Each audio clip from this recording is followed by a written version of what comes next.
Renewal and Unification, 61a.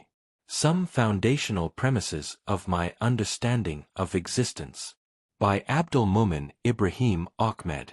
Here I present some of the fundamental premises upon which my understanding of existence is built. Many philosophies and religions regard death not as the end of existence, but as a transition from one mode of existence to another. Birth and death represent passages between two different dimensions of being, rather than creation out of nothing or absolute annihilation. From this perspective, earthly life becomes one stage in humanity's existential journey rather than its final reality. Life may be envisioned as a circle that expands with the length of one's years and contracts with their brevity. Departing from material existence on earth through death resembles entering material existence through birth from the womb. Both are transitions between different dimensions of existence. To understand human existence meaningfully, it is essential to develop a coherent and convincing account of our origin, the nature of the first creation, the circumstances surrounding it, the reasons for the emergence of religion, the inner logic of religion itself, the logic behind the plurality of religions, and the methodology capable of reconciling them, especially the Abrahamic faiths. Such an understanding should also explain the present human condition, what is required for its restoration, and humanity's ultimate destiny through death and resurrection. Today, we are in urgent need of a religious, philosophical, scientific, and experiential understanding of death, a rational faith capable of interpreting the past, understanding the present, and illuminating humanity's future and ultimate destiny.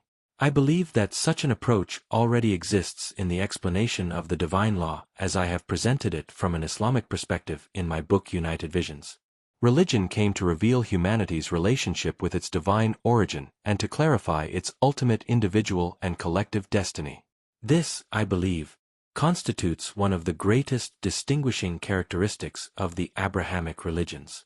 Within this framework, human beings imitate what they observe in creation when they invent and create. The cart resembles the horse, and the airplane imitates the bird.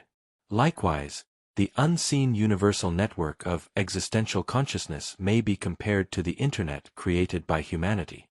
From the moment of birth, every person is connected to this unseen network, where the light of consciousness exists in all its richness and complexity. In this view, the brain functions as a receiving instrument, while the heart is the true receiver. More broadly, the idea of universal interconnectedness has gained increasing attention in contemporary philosophy. Likewise, neuroscience distinguishes between the biological activity of the brain and the deeper question of the nature of consciousness itself, a question that remains the subject of ongoing philosophical and scientific debate. Some researchers have therefore proposed that the brain may function not as the sole producer of consciousness but as a mediator or receiver of it. Each individual follows multiple pathways of destiny. There is a general course established at birth together with inherited influences from previous generations. Alongside these are the changes an individual is capable of bringing about through personal choice. There is also the dimension shaped by encounters with other people and by the destinies of those whose lives intersect with our own. Added to all this are the countless decisions and attitudes each person adopts throughout daily life. Destiny, therefore, may be understood as a continuous interaction between what is given and what is acquired. Human beings are born into circumstances they do not choose, yet their conscious decisions, relationships, and responses to life's events actively participate in shaping the course of their lives. In this sense, each individual becomes a partner in forming his or her own future within the framework of the divine laws governing existence. In another area of inquiry, I have observed that astronomy, astrology, and zodiac traditions appear to contain a small element of obscure truth submerged beneath a vast ocean of myth and speculation. From my own personal experience, some of their observations and predictions occasionally seem to correspond with reality.